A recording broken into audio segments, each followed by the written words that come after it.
Welcome to Narcissist Apocalypse, everyone. I am Brandon Chadwick, and today we'll be debriefing Charly's story. And this one is going to look a little bit different from our usual format. But before we get to that, if you want to be a guest on our Survivor Story episodes like Charly was this past week, go to our website at narcissistapocalypse.com, click on the guest form button, fill out the form, and press the submit button. Also at our website, we have a support group. So if you need support, join our support group. We have Zoom meetings every Wednesday night, Thursday afternoons, and Saturday nights. And we have forum boards for you to post on to get the validation that you need from survivors just like you. And we also have a newsletter on our website that gets a free workbook for every new survivor story. So sign up for that today at narcissistapocalypse.com. And today we'll be going into Charly's story. And most of the time when we do these follow-ups, we're really tracing a very familiar arc. We always do the fear, obligation, guilt, and shame, and the way someone ends up trapped inside an abusive relationship. But Charly's story has a little bit of these things, but it doesn't always fully apply to her story. So this wasn't this 20-year marriage where control was, maybe silent for a little bit and then started escalating. It wasn't a relationship where there was survival mode going on from day one. This wasn't like that. And what this story was really about is what can happen when a survivor goes looking for help after abuse and the person offering that help becomes unsafe too. And Charly had already been through relationships where she tried to love someone into becoming better. She'd carried this religious training that told her love was supposed to be long-suffering. She'd been taught at a deep level that leaving was something to feel guilty about. And then after another painful relationship ended, she went looking for someone who understood abuse. She found a person online who spoke this language, someone who talked about trauma bonds, about abuse, about gaslighting, about all these things. And all these things that Charly had lived through. She found someone who seemed to have lived through the exact same things too, and was also a coach. And because you've tried to explain abuse to so many people in your life that just don't get it, I know a lot of you out there have gone through that. Being really understood can feel like relief. It can feel like safety. But being understood always doesn't mean being safe. And knowing the language of this type of abuse doesn't mean that you are safe. Doesn't mean that there's also ethics that could be involved here. And also here, surviving abuse does not make someone incapable of causing it. A victim can also be a victimizer. And that is what happened with Charly in her story. So here are the big takeaways of Charly's story. So the first one here is actions matching words, and healing language without actual healing behavior, and being slowly trained to accept the same harmful pattern over and over again. So with Charly's story, the language was there, but the behavior wasn't. And a lot of people can learn the language of healing, can learn the language of abuse. They can learn trauma bonds, gaslighting, triggers, nervous systems, boundaries, accountability, inner child regulation. These are concepts that we hear a lot. But words are not character. They're not consistency. They're not the ability to tell the truth. And this person, this abuser, could talk like someone who understood harm. They could discuss triggers. They could discuss trauma. They could discuss their own history. And they could discuss the work that they did helping others recognize abuse. But when Charly looked at the behavior, it did not match what was going on. So with what happened here, especially at the beginning here, was plans were made and then they vanished. Promises were made and then they're ignored. Charly would drive 2 hours to see her and then the story would change. Suddenly she had work to do. So you think a plan exists and then it doesn't. You think someone has agreed to something and then it gets treated like it was never said. You ask a normal question and suddenly you're the problem. And that question is to kind of point out a lot of inconsistencies that are going on with her story. But because this person had healing language, the inconsistencies here could always be reframed. She was triggered. She wasn't ready. This was her trauma. She needed patience from Charly. And some of these words can be real in other contexts when it's not used in this context. Because people do have triggers. People do need patience. Healthy relationships do require communication. But there's a big difference here between working through something together and being slowly trained to accept the same harmful pattern over and over and over again. Charly just wanted an explanation without getting a runaround of why these plans were always changing, what was actually going on, why these stories behind everything just didn't make sense at all. Nothing here was adding up. And eventually all of these lies came out. And even the story that she then tells to explain those lies turns out to be a lie. And as the story goes on, this recovery language, this abuse language didn't create safety at all. And I think that's a big thing, that sometimes we hear these words and people use these words, in gaslighting and people who know the language of abuse, but it doesn't mean that they can't be abusive themselves. And then the next one we have on our list is when trust issues are used against you. So there's a really big difference between having trust issues and then having evidence. So sometimes, and in Charly's case, she's told that she has trust issues when what they actually have is a pattern recognition of what is going on inside this relationship. They notice a story has changed.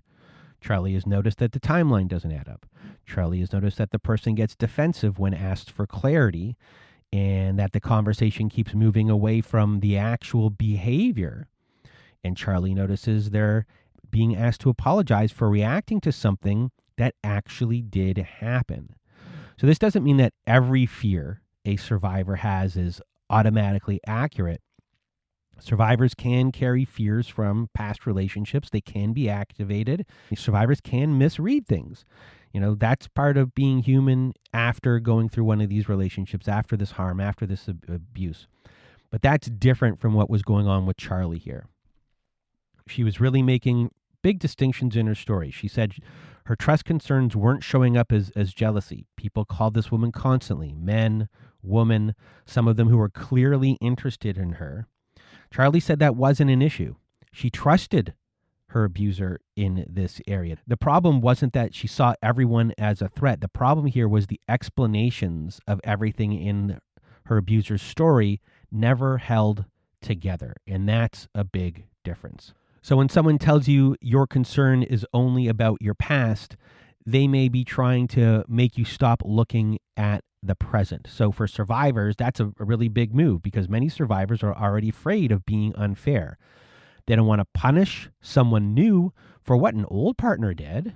They don't want to be controlling or suspicious. They don't want to become the harmful person. So if someone says this is your trust issue, that can really land with someone. So the survivor starts wondering, maybe I'm bringing my past into this. Maybe I'm being too much. Maybe I'm misreading it. Maybe I'm the one damaging the relationships. So that's why the behavior has to stay in focus here. Was this person telling the truth? Did their story change? Did the person take responsibility when it didn't? Did things improve? Or did the survivor just get trained to stop asking? And in Charly's story, the abuser was trying to get Charly to stop asking questions. The relationship could continue as long as Charly went along with the inconsistencies that were going on. And it became more volatile the moment Charly did ask for reality to hold still, for the abuser to actually come clean about what the reality was. And the next big key theme or takeaway is the fixer role and how it became a big part of Charly's story. And I'm sure for a lot of people out there as well. Charly didn't stay because she was afraid of being alone or had nowhere to go. She said so directly in this episode that she had a career, she had friends, she had family. She knew she'd be fine if it ended. So this wasn't about fear of abandonment or survival. But what kept Charly there was something closer to loyalty, empathy, and the hope that love could show someone a different way to be. And Charly saw her abuser as being broken. She heard the stories and believed them enough to understand that this person had been hurt. And because Charly had her own long history of enduring things, she kept showing up for this person. She wanted to be a model of what healthy love looked like. She thought, if I'm steady enough, maybe she'll feel safe. If I don't abandon her, maybe she'll stop lying. If I show her something better, maybe she'll finally recognize it. And a lot of survivors don't stay because they're blind to what's going on. They stay because they see the wound in the other person, the abuser, and the wound explains the harm. They can imagine the child version of them. They can imagine the trauma behind the behavior. They can imagine the relationship finally becoming safe if the person just heals enough. The survivor isn't only navigating the harm, they're navigating their own compassion at the same time here. But as a lot of you know, compassion can't do someone else's work for them. It can't make them an honest person. It can't substitute for accountability. And then also knowing why someone is harmful doesn't make it safe to stay inside the harm. So Charly said it really plainly in the story. She was trying to fix her abuser, and it never works. So the fixer role here comes from a genuinely a good-hearted place, but in an unsafe relationship, that becomes a really big trap, and the survivor just keeps bringing patience while the other person keeps bringing the same exact behavior as before. And the next big takeaway on our list here, or key theme, is something that Charly really wanted to emphasize, which was unregulated recovery spaces and coaches and things like that, and to really put a spotlight on that. So I also don't want to say that all coaches are bad or that only licensed providers can help someone, because that's not true. There are good therapists, there are bad therapists, there are good advocates, there are bad advocates, there are good coaches, there are bad coaches. And these people can have lived experience doing, very ethical, careful, grounded, trauma-informed work. So this isn't just like a simple credentialed equals safe kind of conversation about this. This is more about an issue of power, vulnerability, professional boundaries, and accountability. And when someone is helping people recover from abuse, they're often working with people who are raw, people who have been gaslit, who are desperate to be believed, who may not fully trust their own perception yet.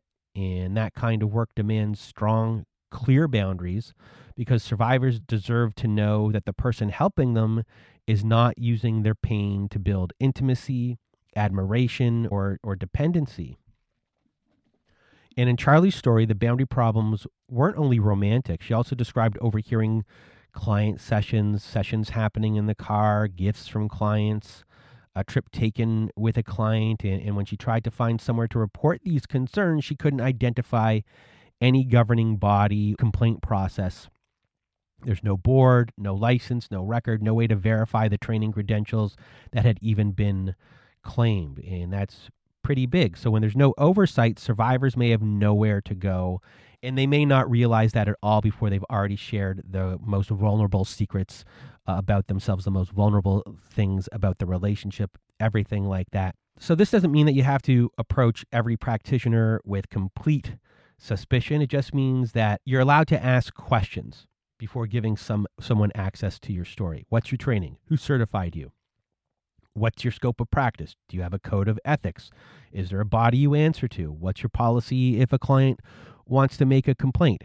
These aren't rude questions. These are the questions that you should be asking. They're there to protect you, and then looking into everything that the practitioner said, their answers to it, going and doing your homework after is the right thing to do. It's protecting yourself. And a good practitioner will not be offended by any of this at all. And then the next big takeaway on our list and key theme is the smear campaign to her previous partner. And a lot of you out there have dealt with this, and it's the ultimate betrayal, especially when it is happening from a practitioner. And at the end of Charly's story, it just isn't the end of the relationship. It's the moment where this person that you have trusted with your story starts to rewrite it. And after the final night, Charly says that this abuser told others that Charly had put her hands on her, something Charly says did not happen, and then contacted Charly's ex. And not just any ex, this was the one that Charly had originally gone to her abuser about to discuss the end of that relationship. So this abuser knows everything about the previous abuser, and now they are talking. So this is where Charly's recovery coach, who turned into her partner, has now reached back into the old wound and activated it even further. And that is a massive betrayal. And that can hurt for a very long time. It is quite vindictive and takes this trauma betrayal to another level. I know some of you out there have experienced this type of betrayal. The abuser going to your former partners or even abusive relatives. And this extra layer of pain that it causes is huge. It's them trying to control the narrative in the aftermath, and it's insidious. And I'm sending my heart out to all of you who have gone through this or who are going through this right now. It is very painful, and it's reigniting old wound and then keeping control over you in the aftermath, because you're going to have ruminating thoughts over this. You're going to think about this for a while. It's a big pain. All of a sudden, now this relationship is everyone's business, and you're seen as the bad person, and it's a form of control that happens in the aftermath. And it's terrible, terrible feeling to know that this is going on, especially when it's coming from a practitioner, a trusted practitioner, who obviously should not be in their position that they are. And now we're going to get into the fear, obligation, guilt, and shame of this story. Except today it's going to work a little bit differently, because there wasn't really a fear and there wasn't really a shame. So we're just going to do the OG, which is the obligation and guilt. And fear here, as I said, isn't the main driver. Charly said so directly. She wasn't afraid of being alone. She had a career and people who loved her. She knew she would be fine. So it'd be really inaccurate to say that this was a fear-based thing that was going on. The strongest thread in this story is obligation. And it's not an obligation that you would normally hear in our episodes, which is tied to finances or children. This is an old loyalty, an old obligation. So at the beginning of the story, we talk about the religious upbringing. So this religious training said that love meant endurance. There was a habit of looking at someone's brokenness and feeling responsible for helping them find their way to something better.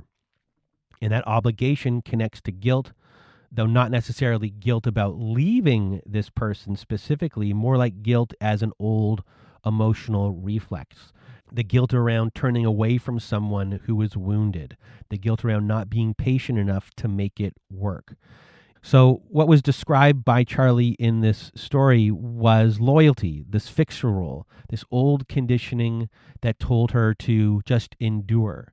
So in this story for Charly, it wasn't, I can't survive without her. It was more closer to, I can see how broken she is.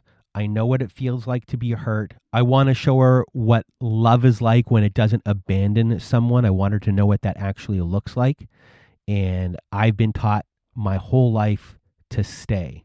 So that's kind of a trap that was going on with her in this fixer role, and that how it created this obligation and guilt to show her partner, her abuser, a different way. But that different way was never going to come because this person was abusive. So what I want for Charly going forward. So for Charly, I want peace around the fact that she did not fail to love someone correctly. She was not supposed to fix this person. She was not supposed to heal her through loyalty or prove that healthy love could rescue someone who wasn't choosing honesty. I want her to hold on to the clarity she arrived at the end, that loyalty can no longer come at the cost of herself. And for someone who was raised to see endurance as love, leaving can feel like a moral failure, even when leaving is the healthiest thing available. So I just want Charly to know that walking away from someone who keeps lying, who keeps gaslighting you, is not abandonment. It's just returning to yourself. And also in the aftermath, last time she went to someone who she thought was supportive, but that person also wanted her to perform gratitude and admiration. So I want her to be able to get support now where she can ask questions, where boundaries are clear, where the person helping her doesn't need to be idealized, and where her story is treated with actual care. So those are the things I really want for Charly in the aftermath here. And with Charly's story, this wasn't a conventional story that we listened to this week that Charly told. We had never had a story here about an actual practitioner who crossed ethical boundaries, and I'm really happy that Charly is out of it and that she came to tell her story because she really wanted to get this story out. And we haven't covered this before, and it's a different type of story, but hopefully you can find elements that will be helpful for you with everything that she told, that Charly told, but also what we did today. And I hope you just found this useful and validating. And if you want to be a guest like Charly was on our Survivor Story episodes, go to our website at narcissistapocalypse.com, click on the guest form, fill it out, and press the submit button. Also, we have a support group on our website at narcissistapocalypse.com with Zoom meetings every Wednesday night, Thursday afternoons, and Saturday nights. And we have forum boards for you to post on to get the validation that you need from survivors just like you. It is a wonderful group of people on there, and you can make a lot of friends too, so join our support group today. And we also have a newsletter on our website where you get a free workbook for every new Survivor Story episode. There are helpful workbooks. So sign up to our newsletter today at narcissistapocalypse.com. And that is it for today's episode. So for myself and Charly, we hope you have a good night.